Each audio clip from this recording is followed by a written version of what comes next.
One thing is to know things from here.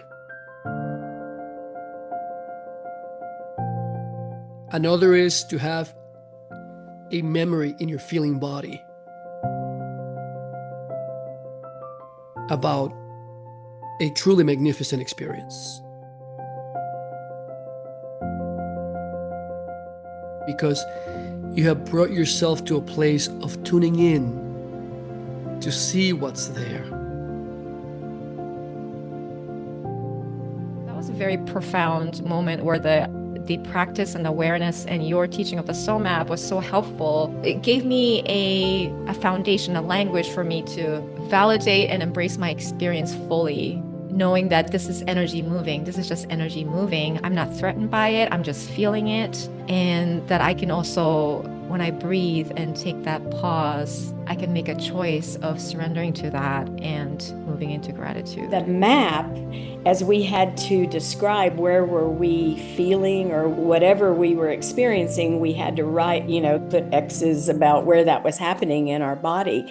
And so it made me feel it inside. I wasn't in my head like, oh, that's painful. I was it. It was a being in me. And then I realized the pattern of blockages and how, like in my sternum and in my throat, there were so many things. And it was back to, I need to express my authentic self, This map has allowed me to see what's happening in my body.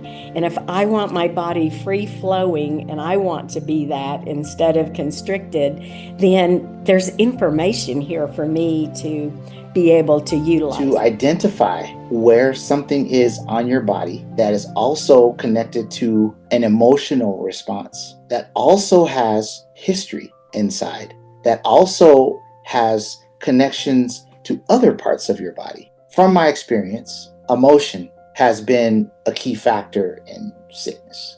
That part right there was probably one of the most profound, that someone actually drew this simple diagram and how hard it hit to the subconscious. It wasn't even hitting people's consciousness.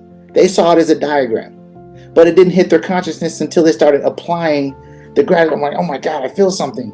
I have something to represent this feeling. Now I have to figure out, what is this feeling? That right there, it is something that the entire world could use to repair. It could be as simple as coming into the body, presencing the body, feeling, breathing into it, because then it doesn't have control over you anymore. I've learned to receive each moment and let go of meaning. The mind wants to make it mean all these things, when I can show up and feel disappointment, fear, maybe something didn't go my way, and let myself feel it and receive that moment fully. There's magic in that.